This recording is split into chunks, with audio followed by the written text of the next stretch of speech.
সবকিছুকে ছাড়িয়ে কেমন যেন একটা ভয়াবহ একটা অবস্থা তৈরি হচ্ছে। আমার মনে হয় এটা অত্যন্ত আপনার পরিকল্পিত ভাবেই এই অবস্থাটা সৃষ্টি করা হচ্ছে এবং সেটা করছে যে পতিত ফ্যাসিবাদ তারাই আজকে এই অবস্থাটা তৈরি করছে। আমরা সবসময় যুদ্ধ করছি, লড়াই করছি, নিজেদেরকে ভাইয়ে ভাইয়ে রক্ত ঝরাচ্ছি। আজকে কষ্ট হয়, দুঃখ হয়। আমি এখানে আসার আগে আমার বাসায় সঞ্জিদা এসেছিল। সঞ্জিদাকে আপনারা অনেকে চেনেন, মায়ের ডাকের সঞ্জিদা। সে তার ভাইকে নিয়ে এসেছিল। সে থাকে আপনার কানাডাতে। সে এসে বলছে স্যার আজকে মন খুব খারাপ। কেন?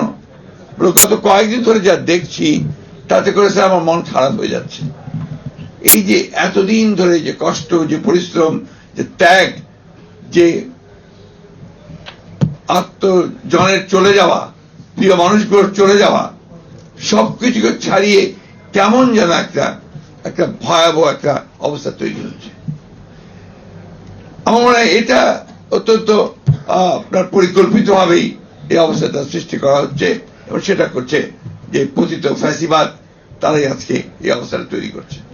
তা আমরা যারা আছি, যারা পক্ষে ছিলাম, যারা লড়াই করেছি, সংগ্রাম করেছি, আমরা কেন এখানে বিভাজন সৃষ্টি করছি?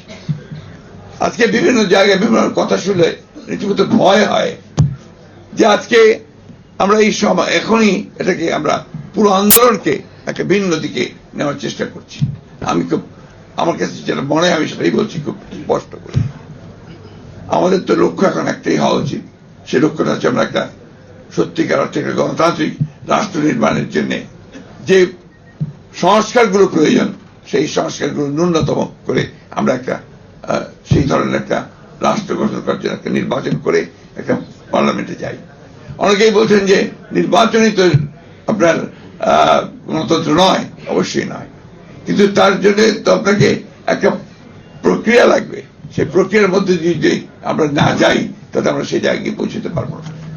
আমরা এই জন্যই আমি খুব মোটা দাগে যেটা বুঝি সেই কথাটা বলছি যে আমাদের মনে হয় যে আমাদের সকলেরই এখন যেটা উচিত যে অনৈক্য সৃষ্টি না করে ঐক্যের মধ্য থেকে আমরা যে সুযোগটা সামনে পেয়েছি সেই সুযোগটাকে কাজে লাগিয়ে অন্তত আমরা কিছুটা হলেও সামনে এগিয়ে যাই। আজকে খুব দুর্ভাগ্য যে 53 বছর হয়ে গেছে আমরা এখন পর্যন্ত একটা পিসফুল ট্রান্সফার অফ পাওয়ার এটাই আমরা করতে পারিনি। আমরা সবসময় যুদ্ধ করছি, লড়াই করছি, নিজেদেরকে ভাইয়ে ভাইয়ে রক্ত ঝরাচ্ছি, কিন্তু আমরা ওই পথে যাওয়ার জন্য কেউ সেইভাবে চেষ্টা করছি না। ফ্যাসিবাদ পরাজিত হয়েছে। ফ্যাসিবাদ যে কোনো সময় আবার ফিরে আসতে পারে। কারণ আমরা সেই রাস্তা যেন তৈরি করে না দিই।